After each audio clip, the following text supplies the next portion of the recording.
can't hear you. Somebody go back there and holler at them. Ladies and gentlemen, can we get started, please? I know they can't hear in the back there. Okay. Thank you very much and welcome. I'm John Sharp, the Chancellor of the Texas A&M System, and we're here to announce today a $550 million expansion into the Texas Medical Center. One thing is for sure, if you want to be the best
Testing.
Elected officials, Representative Dan Crenshaw. Not sure Dan's here yet.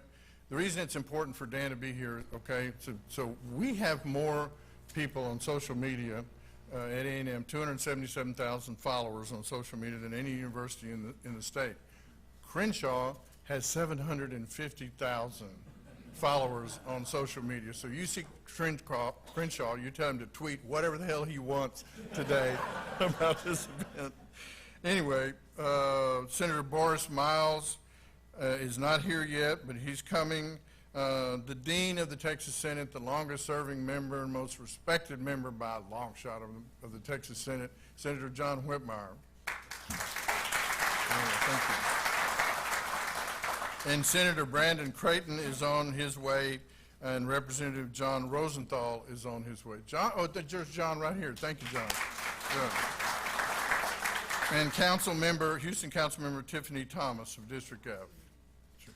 Not here. Okay. Our first speaker is the chairman of our board. Elaine Mendoza is the first Hispanic chairman of our board, second woman in the history of Texas A&M chairman of our board. She's the founder and president and CEO of Conceptual Mindworks Technology and Medical Informatics Company in San Antonio. She has a BS in Aerospace Engineering. She was appointed to the board originally by Rick Perry, reappointed to a second term by Governor Abbott, was vice chairman of the board for 3 years and elected chairman in May 2019, and one of the most activist academics that we've ever had as a board chairman. Please allow me to present Chairman Elaine Mendoza.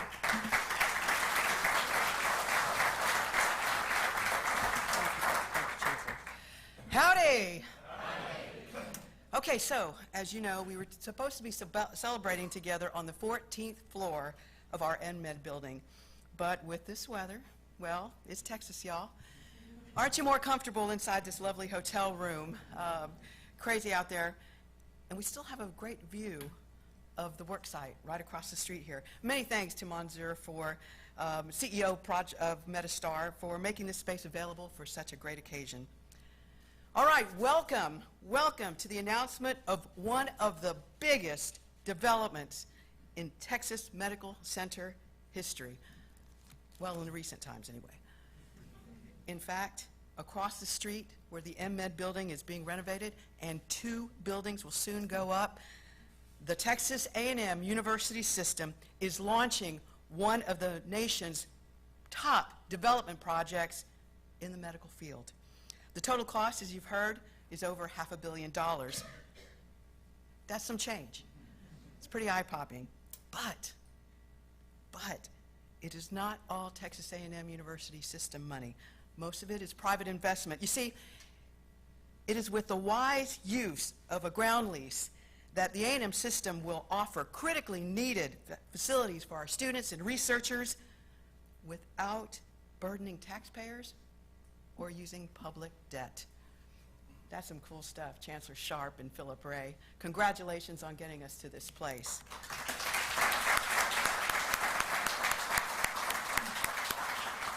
With NMed, we will house one of the most innovative and exciting programs in medical education. Our students will earn MDs and Masters in Engineering at the same time. They will be creating brand new devices that are not even managed today, and they will be solving the most difficult medical problems facing our nation. Perhaps there's no other institution, of course, other than Texas A&M, that is in better position to make all this happen. And there's more. We are also most proud of the Prairie View A&M nursing program. Our students are incredibly talented. Our graduates are highly sought after. It is vibrant and growing. Classes are held just right here down the way. So what's really, really exciting about all this, and what's important, is that both our Prairie View A&M students and our EdMen students will have safe, affordable housing right here in the Texas Medical Center. They deserve that. They deserve that. I believe some of our students are here today. Please stand. Nursing students, EdMeds, wave, EdMeds. Ladies and gentlemen, the future of healthcare standing before us. We're so proud of y'all. I bet you can't wait to hear more about this wonderful, significant project. So let's do it. Once again, welcome to the newest and grandest project of the Texas A&M University System. Thank you all for being with us this morning.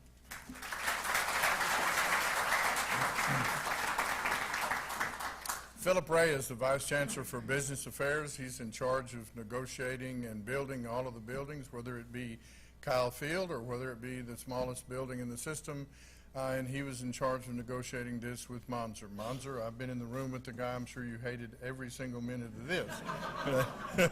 But please help me welcome Philip Ray, the Vice Chancellor for... Howdy. Thank you, Chancellor. I appreciate it. Monzer and we did a few rounds, but it worked out okay. And I appreciate you all deciding to move it in here. As you might can tell, on a rainy day like this, I can't really afford a bad hair day, so I needed to be indoors a little bit. Very honored to be on Chancellor Sharp's team. He's the vision for all that we do there at the system. You know, we've done a little over $2 billion worth of P3 privately funded projects during his tenure, and this will be the largest one. So this one's very exciting to us. It's very exciting to me and my team. And you know, He told me the other day Kyle Field was just a warm-up for the stuff that really mattered. So he really wants his presence here in the Texas Medical Center. Proud to be a part of that.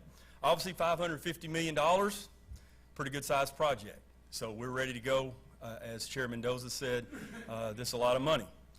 One of the things I want to make sure that we understand, though, is over $400 million of it was raised privately through our partners, Henry Cisneros, American III, and some other partners that we have with Metastar. So a commitment like that on a project of this magnitude, a project of this importance, it's important that you have a great team, and we certainly have the best in the business. We have proven partners on this project, and getting it delivered on time, on budget, is very important to us. It was exactly what we're going to do.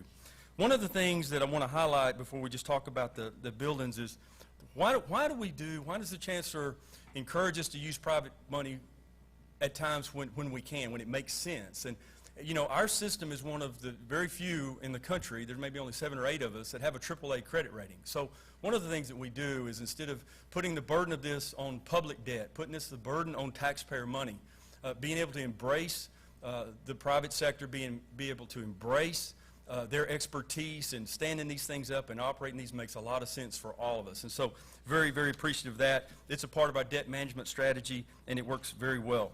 We have negotiated on this one, no backstop, so we're not involved. We're not guaranteeing any rents on this, any leasing, but we do get a guaranteed lease payment out of the deal, and that goes to the Health Science Center, which is very good. And then we are part of the profit share once this thing is stood up. Certainly, I'd be remiss if I didn't introduce the team. Manzur Harani and his Metastar team have just been awesome to work with, so Mr. Harani, I think, appreciate everything you've done to this part. We got Kirksey Architects, Lindbeck Construction, we've mentioned the finance team, certainly my team, Mark Brock, Jeremy Weatherman, Greg Hartman. Everybody has been just a real team player on this one, so that's what it takes to pull off something of this size. You have the opportunity in a little bit to see these different projects. As you might see, the InMed building is the one that we're currently renovating. It'll be open later this summer, early part of the fall. It's an $86 million renovation. We are on time and we are on budget, and so that one's going to come to completion. We're very proud of that particular facility. Next thing you're going to see is you're going to see some groundbreaking probably in October of this year on the south side of the InMed building, and to the left, because we're going to start the parking garage and we're going to start the student housing, which will be to the left of that building. You'll see that in October. We'll have those up and running in June of 2022 is our plan. Part of that deal in the student housing was at 704 beds. We were able to negotiate a discounted rate and affordability for our students that are going to be in that housing. We think that's very important. We've also been able to negotiate a discounted rate in the parking garage for those students as well. So, and other students, if we don't fill the building, certainly other students, whether that be TWU, University of Houston, HCC, any of the Rice, any of these that would come would join our Prairie View students and our A&M students in that student housing. The other thing you're going to see is again, the parking garage is 1.2 million square foot. It's going to be a very significant parking garage. It's going to have over 3,400 spaces in it, and we think that's real important. And the feasibility study that we completed said there's quite a bit of demand down here for parking, so we're going to make that a big part of this. The other thing you're going to see is the integrated medical plaza. It's about 30 stories tall, 587,000 square feet.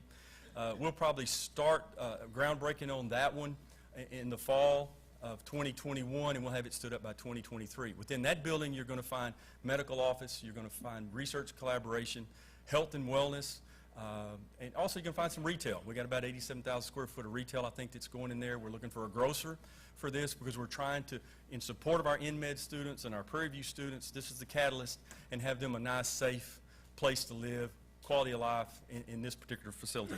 So very excited about all that. Again, thank you all. Chancellor, thank you for the opportunity to be a part of this project. It's going to be super. Thank you.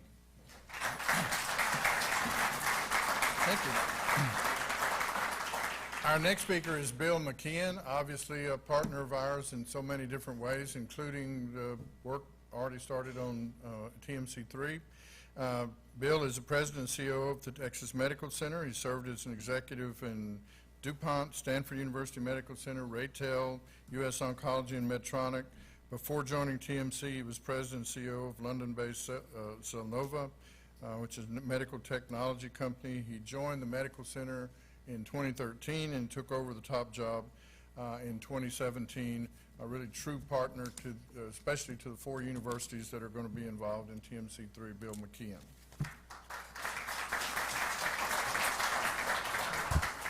Howdy. I want you to know I'm wearing a maroon tie. Our Chancellor somehow was missing, so I'm going to officially make...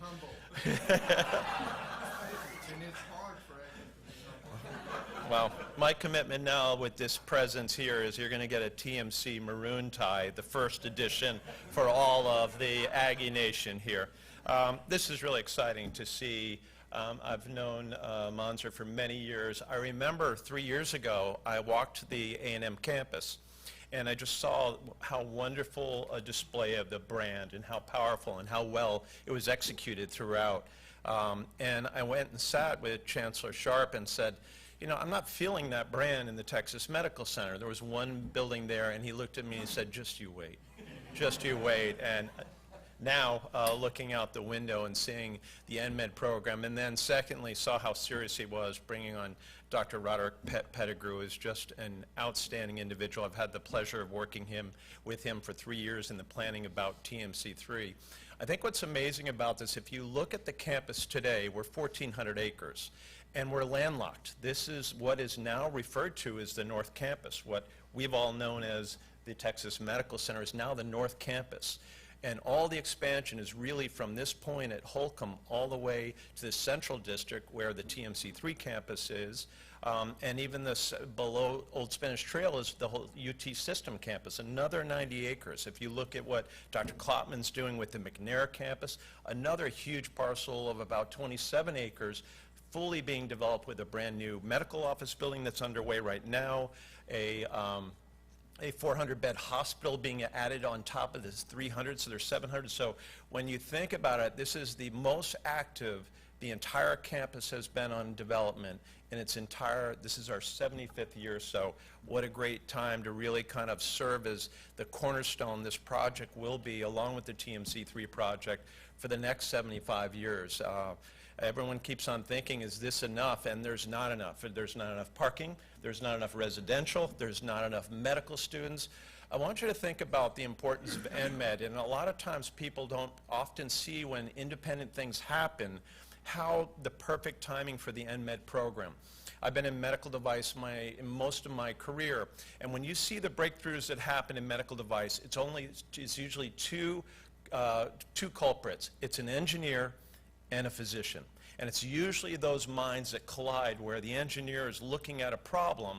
I mean, Medtronic started with an engineer with a physician saying these batteries are too large, and we lost power, and we lost many children during a storm in Minneapolis. And it was at that time a physician said, you've got to find a way to miniaturize this device. Well, only an engineer can do that. Physicians are great, I love you all, but when it comes down to the mind of an engineer to really miniaturize and make something that can live in salt water, our body, for 8 years, it's a miracle of just what now is our standard of care. So think about the NMed program going forward. And what's exciting about it is not just what's happening here on this campus here, but our Innovation Center is now the biggest in the United States.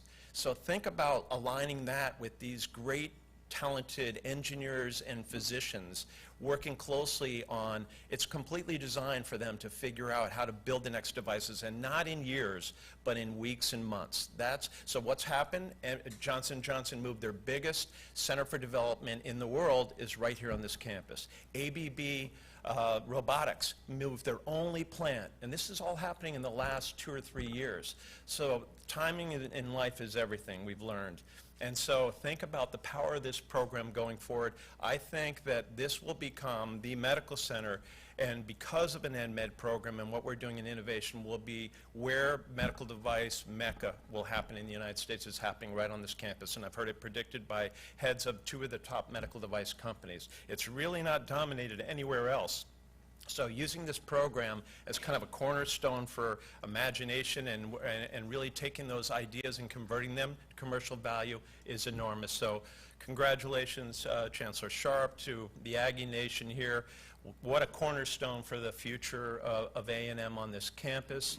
On the TMC3, as Chancellor Sharp mentioned, A&M will also play a really huge role on that. We're moving quickly. We do financial close in 2 months, and we break ground in 3. So you save these flags, because we're just going to move them down the street a little bit and kick off on the second part, which is another exciting project which A&M will play a really central role in. So again, congratulations, and thank you all for having me.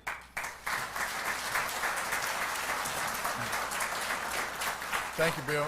Our next speaker is Bob Harvey. Now, Bob Harvey is an Aggie. He is president and CEO of the Greater Houston Partnership. He has a BS in Mechanical Engineering from A&M, an MBA from Harvard University. And Bob and I have a lot of things in common. One of them is Harvey was a student body president, as was I. He graduated with a 4.2 grade point ratio, which means he never made a B. Hell, I never made a B. I tried to make a B, but it's just too much effort. Anyway, Bob, we don't have to, he's also a member of the Chancellor Century Council. He's someone we know and have worked with for a very long time, does great work for Houston as the CEO of the Greater Houston Partnership. Need you say any more than that title, Bob Harvey?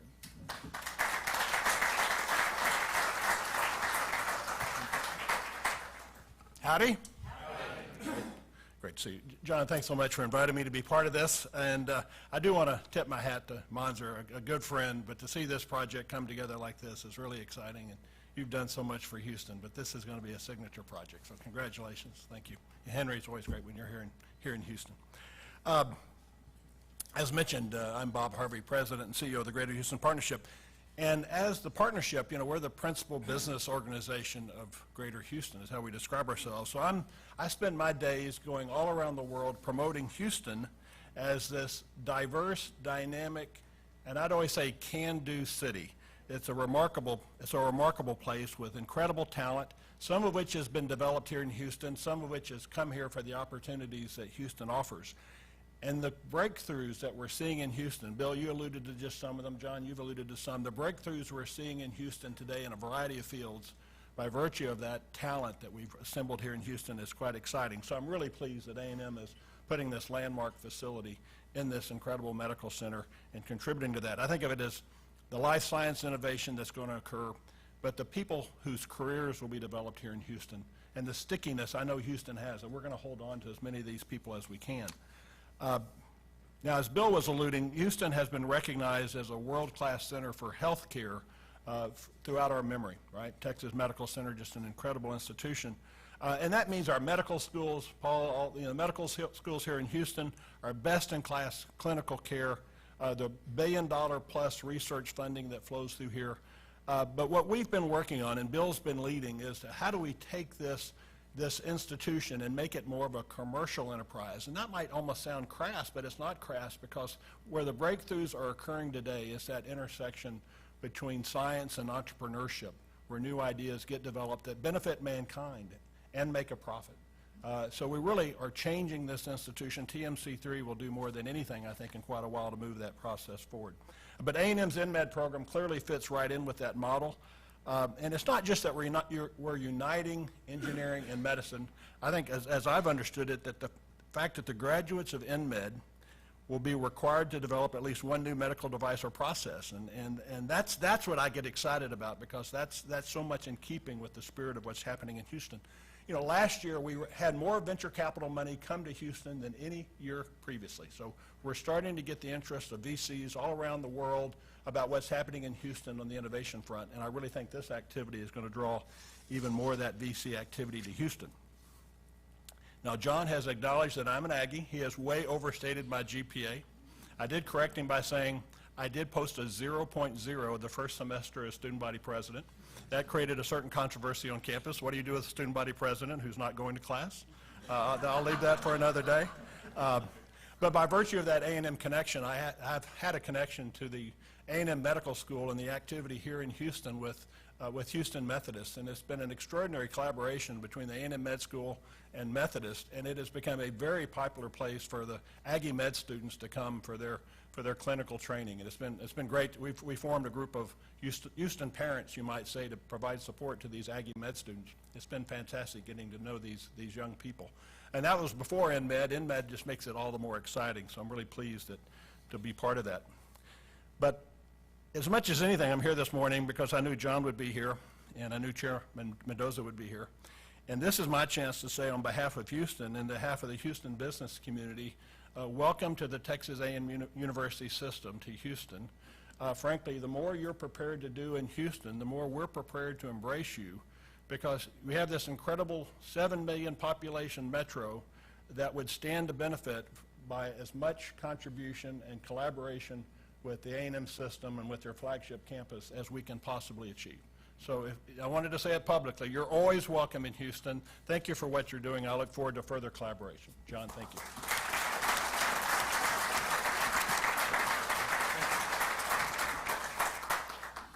Now, speaking of smart, our last speaker is Dr. Rod Pettigrew.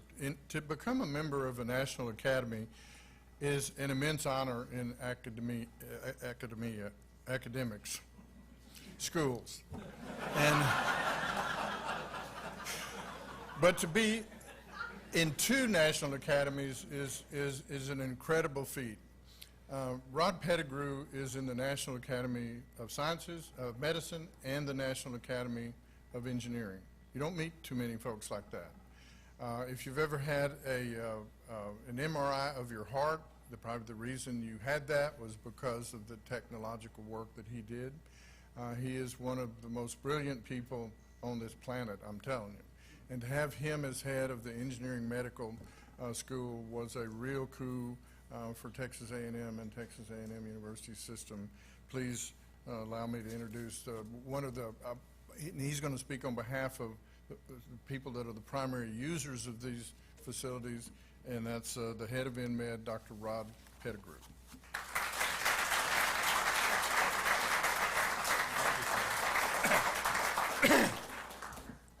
Good morning and howdy, everyone. The preceding speakers have made my job very easy because they've already given my talk. Chairman Mendoza talked about NMed and described it, so I don't have to go in great detail. And Philip Ray has talked about this building, this space, this construct, and I was going to speak about that a bit. And Bill McKeon really talked about the impact of merging engineering and medicine, and that was one of the things I was going to talk about. And the intersection between scientific innovation development and economic activity was talked about by Bob, and I was going to mention that too. So everything I'm going to tell you now is a little bit redundant, but bear with me, and hopefully if you hear it twice, then it'll really sink in. What we have heard today and what we're announcing here is the creation of what I would call a new crucible for medical innovation. We know that advances in science, engineering, and medicine, and the economic growth that follows from these advances are about more than just talent. It's also about space and geography and how those are utilized to bring great minds into close proximity so that new ideas can flourish. Indeed, recent history has shown the wisdom and the promise of what has been planned here by our visionary leader, Chancellor John Sharp. Our most exciting medical breakthroughs are now occurring in hubs of innovation, or what some refer to as innovation districts. These are spaces designed to nurture and accelerate the creative process They co-locate learning and work environments with housing, office, retail, social, and networking space. It's clear that these hubs and those who work in them are most effective when the areas enhance both purposeful and also, I think this point can't be overemphasized, random people collisions and intellectual touch points that accelerate and sharpen innovative ideas. These spaces are also designed to nourish life, living, and creativity in a more natural community environment. Such environments have been described by the Brookings Institute as, and I'm quoting from the Brookings Institute report, physically compact, transit accessible, and technically wired, and offer mixed-use housing, office, and retail. This is just what we have planned here. It's as if the Brookings Institute took a page from our playbook. But what the Brookings Institute did not know is that we have another secret ingredient. And this ingredient in our Innovation Hub promises even greater things. We've heard comments about this already. We have InMed. And if we expand InMed to include the whole healthcare ecosystem, that includes nursing. And so I'm so delighted to see Betty Adams here and have an opportunity to meet her and the nursing students. Because what's good for engineering and medicine is also good for nursing. InMed is a program that purposefully integrates engineering and medicine, as you've heard already from Chairperson Mendoza. This has begun in Houston Methodist Hospital, our partner, and will transition into the first of the 3 buildings at 1020 Holcomb this summer. InMed is unique. You've already heard that it converges engineering and medicine to better solve our healthcare challenges. Students in InMed, you've heard from Chairman Mendoza accurately, earn both an MD and a Master's in Engineering simultaneously in 4 years. The only program in the nation that does this. Our goal is to develop problem-solving minded, innovation-centric physicians.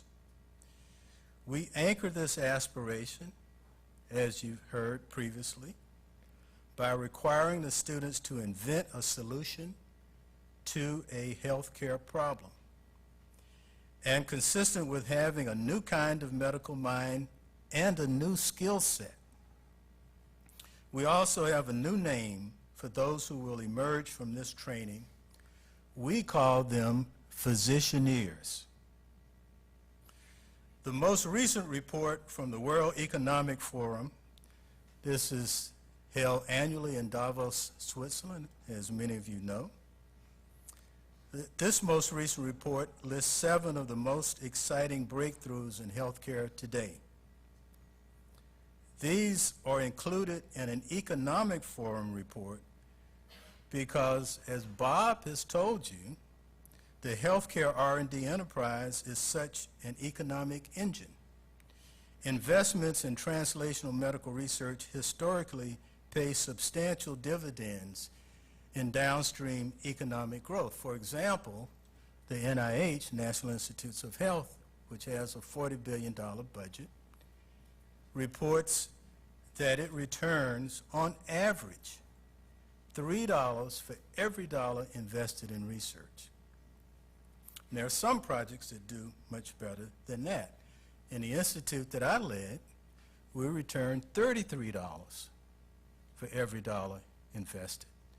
Our institute focused on emerging technologies. It's also interesting to note that of the 7 exciting medical breakthroughs listed by the World Economic Forum. When I reviewed them, I found that they all involve engineering. The 7 that they listed are regrowing damaged body parts, and I'm using the language from the report. Well, that's tissue engineering and regenerative medicine. The second one was a pill that lets you know you have taken it. True. That involves nanoengineering and biomedical engineering. The third, artificial intelligence to detect cancer. That involves computer science and data science engineering. The fourth, phone-based assessment of depression and behavioral health. That involves signal processing and electrical engineering. Modulating the immune system is the fifth. That involves the exciting new area called immunoengineering that actually controls the immune system, can accentuate it, can inhibit it. Medicine that is tailored to precisely fit each of us individually. That's the new field of precision medicine. It involves engineering precision diagnostics and therapeutics. And the seventh that they list, they call fixing defective genes. That's genetic engineering.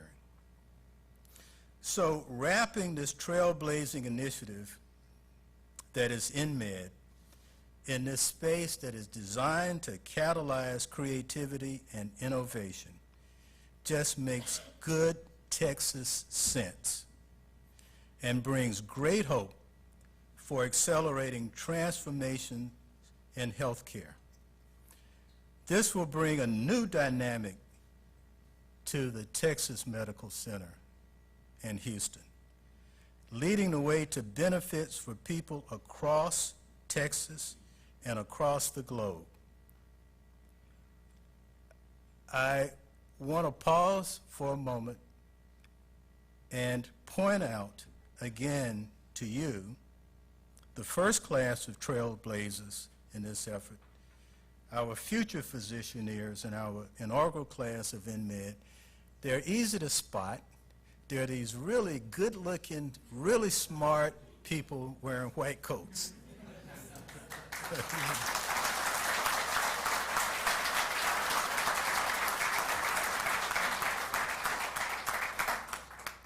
We're so proud of them, and they're doing a great job. We're off to a great start. I'd like to close with a word about innovation.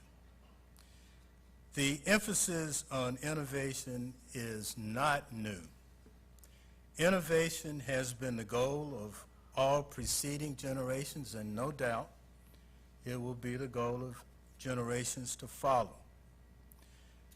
But what we posit for InMed is an acceleration in use-inspired innovation through a better fundamental understanding of how the human body works, of life, and of disease.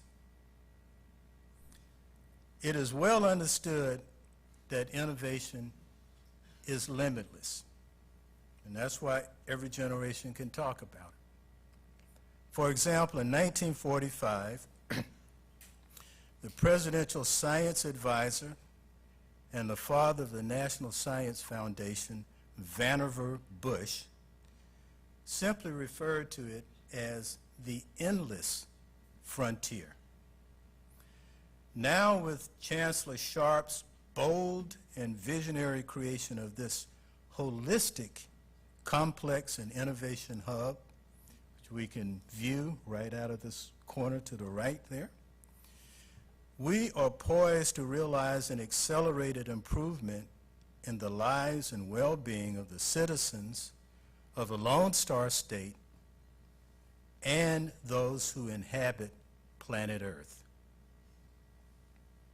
With that vision in mind, I leave you with a quote from famed rocket scientist and father of space exploration, Robert Goddard. He said,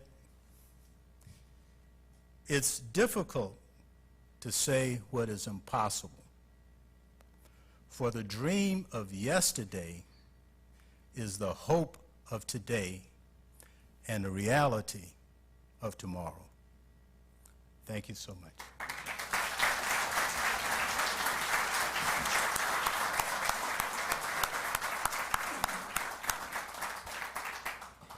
He never made a B either.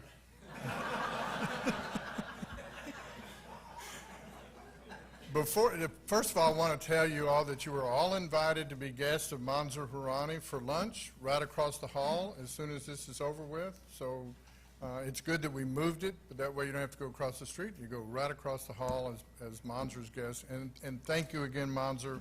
We salute you for this project. Now, if we take some questions from anybody or the press or whatever. Yes, sir. Senator. Chancellor, it seems awful formal to call John Chancellor. He and I served in the Texas House and Senate together. I don't think I can sit here without bringing up the idea that John and the A&M team and his regents did such an excellent job of briefing the legislature every step of the way, from the conception, the vision. John came to Austin last session,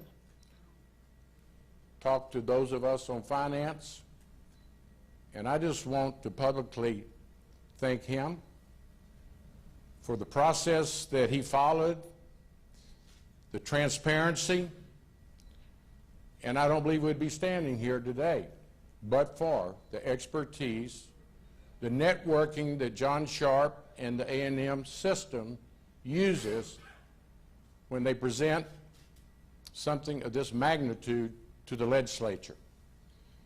As someone that has served 48 years, 10 in the House, 38 in the Senate, I've just about seen everything until I arrived today.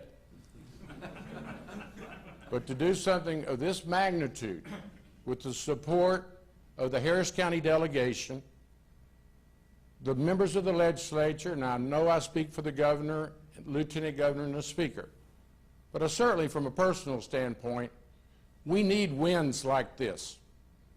I deal with problems in state government. When I leave here today and go back to my Heights office, I will deal with some problems with other state agencies. I know I speak for each and every one of you, Bob, Bill, Paul. We as a society and as a Houston community in the great state of Texas, John, need to be gathering for events like this. I thank you for your transparency. This should be the model, ladies and gentlemen, for other institutions that want to come to Austin with their vision and see it to fruition. Thank you so much for allowing me to speak.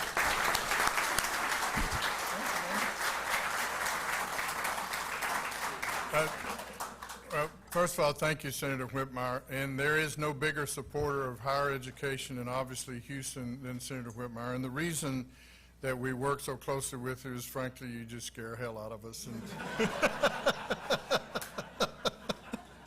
And we're going to make sure we're on your side every time. What was the question? So questions from members of the press. And for the members of the press, we think you'd enjoy, we have a drawing out there where you can look at the building that is in med that's being redone right now, and you can see where the other two buildings are going to be. And so as soon as this is everybody dismisses for lunch, if the members of the press first want to go out that door over there and look at, you may have a pretty good shot there. So is there any questions? Anybody?